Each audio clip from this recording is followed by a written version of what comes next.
तो हम डिस्कस करते हैं कि Audible and non Audible sounds क्या होती हैं। ठीक है, ऑडिबल और नॉन ऑडिबल का मतलब है, देखो ऑडिबल का मतलब ये होता है कि जिस रेंज तक हम सुन सकते हैं, ठीक है, उस साउंड को बोलते हैं ऑडिबल, जैसे जहाँ तक हमें सुनाई दे सकता है।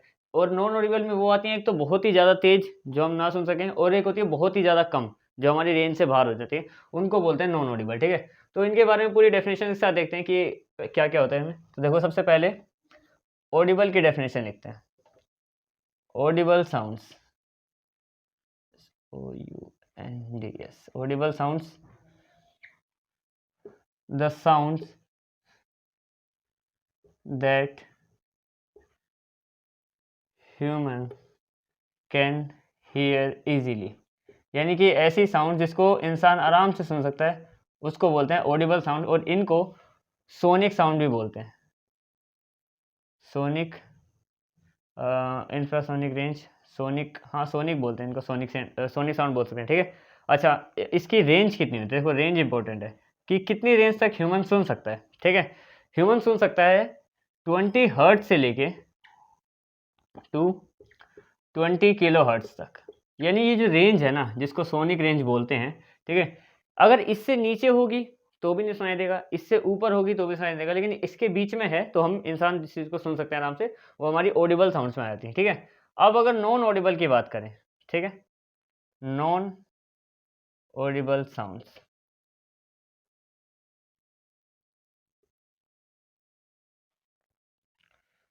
The sounds that human can't hear, जिसे इंसान नहीं सुन सकते, वो होंगी हमारी नॉन ऑडिबल। और उसकी रेंज कितनी होती है? रेंज होती है, देखो रेंज भी दो तरीके से होती है इसमें। ऐसा नहीं कि देखो, एक हो गया इससे कम वाले, एक हो गया इससे ज़्यादा वाले। ठीक है, अगर कोई जो है वो बिलो 20 हर्ट्ज है, यानी कि 20 हर्ट्ज के नीचे है, यानी कि बहुत ही कम साउंड है, तो उसको अलग से बोलते हैं हम लोग इंफ्रासोनिक रेंज। ठीक है, ये तो हो गया जो 20 हर्ट्ज से भी नीचे है। अब अगर देखते हैं कि कोई रेंज हमारी जो अबोव 20 किलो हर्ट्ज है, यानी कि इससे भी ज़्यादा है, यानी कि बहुत ही ज़्यादा, जो हमारी मतलब सुनाई दे ही नहीं सकती है आसानी से। ठीक है, तो उसको हम बोलते हैं अल्ट्रासोनिक रेंज। अल्ट्रासोनिक रेंज, ठीक है, ये था तुम्हारा ऑडिबल और नॉन ऑडिबल। इसकी रेंज ये है, इसकी रेंज में अगर कोई 20 से नीचे है तो उसको इंफ्रासोनिक साउंड्स बोलेंगे, और कोई उससे ऊपर है 20 किलो हर्ट्ज से तो उसको अल्ट्रासोनिक साउंड्स बोलेंगे। ठीक है, तो ये तुम्हारा हो गया ऑडिबल एंड नॉन ऑडिबल। अब आगे बढ़ते हैं कि लाउडनेस और पिच क्या होती है। ठीक है, देखते हैं कि लाउडनेस और पिच ये क्या क्या होती है। सीधा मैं इसका डिफरेंस ही बताऊंगा, तो मैं उससे सारे ही क्लियर हो जाएगा कि इसकी डेफिनेशन वगैरह नहीं, सीधा दोनों का डिफरेंस बता दूंगा मैं। ठीक है, तो यहाँ पे देखते हैं हम लोग कि लाउडनेस क्या होती है, पूरा डिफरेंस यहाँ पे देख लेंगे उसका पिच के साथ, कि किस तरीके से लाउडनेस और पिच आपस में अलग हैं। ठीक है, अब लाउडनेस क्या होती है? देखो लाउडनेस बेसिकली होती क्या है, अनवांटेड, जो बहुत ही नॉइजी, मतलब जो बहुत तेज तेज आवाज़ें होती है ना, जो हम मतलब जो जैसे डीजे बज रहे हैं, जब बहुत जितना हम सुन सकते हैं उससे भी ज़्यादा एक्स्ट्रा, ठीक है, वो लाउडनेस होती है। और पिच का क्या मतलब होता है? श्रिल साउंड मतलब जो बहुत ही ज़्यादा तीखी और पैनी साउंड्स होती है ना, जैसे बर्तन पे कोई किसी चीज़ को ऐसे करे तो बहुत आवाज़ आती है, या फिर कोई लड़की चिल्लाती है तो बहुत पतली पतली आवाज़, ठीक है, उसको पिच बोलते हैं। ठीक है, इनके पीछे पूरा डिफरेंस देखते हैं। देखो लाउडनेस की अगर मैं छोटी सी डेफिनेशन बताऊँ तो हाईली, पहली बात तो बहुत तेज होती है ना, तो हाई एंड नोइजी साउंड। ठीक है, ये तो हो गई साउंड्स लिखते हैं। वो वाली जो जिनको हम लाउडनेस, जिनको हम लाउड कैटेगरी में ऐड करते हैं, वो हाईली और नोइजी साउंड्स होती हैं। ठीक है, पिच क्या होती है? पिच होती है हमारी sharp and shrill sound, shrill SHRILL sounds. ठीक है, ये होते हैं जो बहुत तीखी पैनी साउंड्स होती है ना, मतलब आवाज़ें, वो पिच में आती है। ठीक है, इसकी अगर मैं तुम्हें वैसे बताऊं डायग्राम के हिसाब से, तो तुम्हें पता है कि अगर कभी भी हाई साउंड है तो एम्पलीट्यूड बहुत ज़्यादा होता है, इतना हमने पढ़ा हुआ है। ठीक है, तो इसमें क्या होता है, देखो इसका अगर डायग्राम बताऊं तो ये लाउडनेस का एक डायग्राम है, लाउडनेस का एक डायग्राम मान लो। ठीक है, अगर पिच के डायग्राम की बात करें तो वो बनेगा कुछ ऐसा, क्योंकि आवाज़ तेज नहीं है, बस पतली और पैनी है। ठीक है, तो ये बन जाएगा पिच का डायग्राम। पिच का डायग्राम। ठीक है, अब एक और डिफरेंस देखते हैं, नंबर 3। लाउडनेस में क्या ज़्यादा होता है, देखो इट हैव हाई एम्पलीट्यूड। वैसे मैंने तुम्हें बताया कि कभी भी तेज आवाज़ होती है तो एम्पलीट्यूड हमेशा ज़्यादा होता है, तो लाउडनेस में हमेशा क्या ज़्यादा रहेगा, एम्पलीट्यूड ज़्यादा रहेगा। ठीक है, और इसमें क्या ज़्यादा होता है, इट हैव हाई फ्रीक्वेंसी।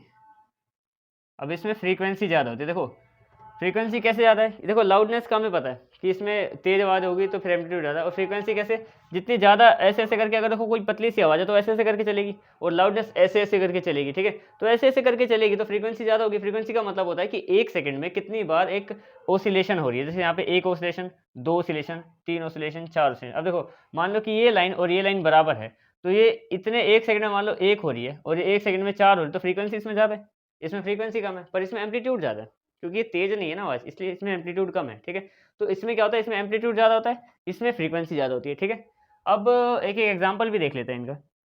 जैसे लाउडनेस का एग्जांपल मान लो, चलो एग्जांपल लिख लेता हूँ मैं। एग्जांपल जैसे डीजे हो गया, ठीक है, और जैसे साउंड ऑफ लायन हो गई। ठीक है, शेर कैसे आवाज़ करता है, तो जो धाड़ था उसकी आवाज़ बहुत ज़्यादा तीखी तीखी नहीं होती, पर मतलब बहुत तेज होती है। ठीक है, तीखी, तो अगर इसका एग्जांपल बताऊँ मैं तुम्हें, जो पतली साउंड्स होती हैं, जैसे कि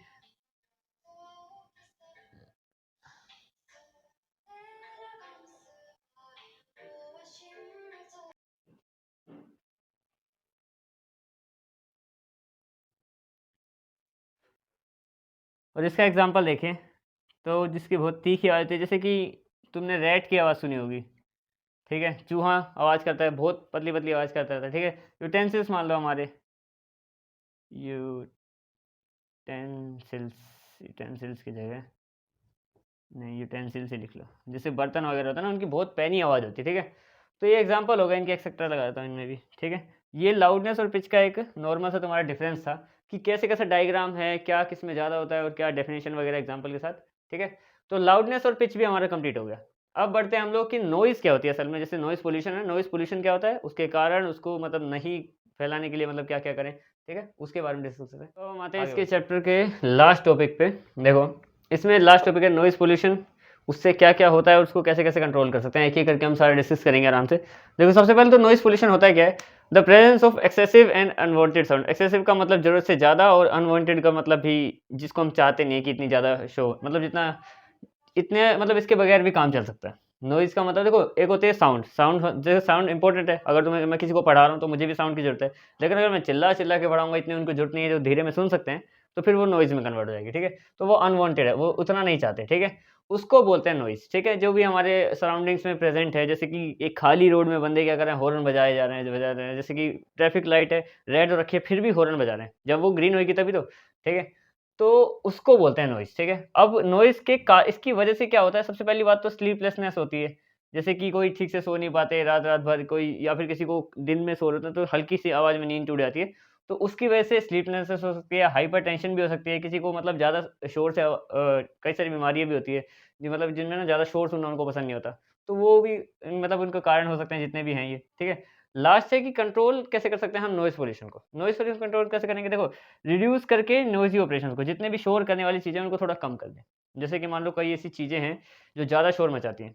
ठीक है, तो उन्हीं को ही कम कर दो घरों से। ठीक है, जैसे सिंपली अगर मैं तुम्हें एक एग्जांपल दूँ, तो जैसे व्हीकल्स की बात करें, गाड़ी क्या करते हैं, गाड़ी ज़्यादा शोर मचाती है, जैसे गाड़ी का इंजन होता है, लेकिन आजकल जैसे इलेक्ट्रिक व्हीकल्स आ रहे हैं, इलेक्ट्रिक व्हीकल्स शोर बहुत कम करते हैं। नॉइज़ पोल्यूशन के मतलब नॉइज़ के हिसाब से ध्यान रखें ना, तो वो काफ़ी शांत जैसे व्हीकल हैं, जैसे कि तुम कोई भी गाड़ी लोगे ना इलेक्ट्रिक गाड़ी, तो वो काफ़ी शांति से रोड पे चलती है। ठीक है, तो वो नॉइज़ पोल्यूशन नहीं फैलाती। ऐसी ऐसी चीज़ों को यूज़ करो जो नॉइज़ पोल्यूशन कम करें। ठीक है, दूसरा हो गया हॉकिंग इन रेजिडेंशियल एरिया। रेजिडेंशियल एरिया मतलब जो शांत जगह होती है पहले से ही, अगर कोई पहले से ही शांत जगह है तो वहाँ पे हॉर्न वगैरह ज़्यादा ना बजाएं। ठीक है, हॉकिंग का मतलब होता है नो हॉर्न।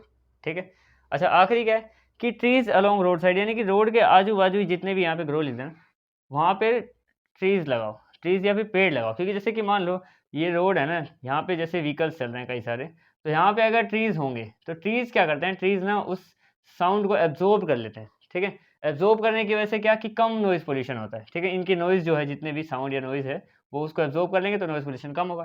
ठीक है, तो इसी के साथ तुम्हारा साउंड पूरा का पूरा चैप्टर हो गया अब कंप्लीट। ठीक है, अब मिलते हैं किसी नेक्स्ट चैप्टर में। That's it.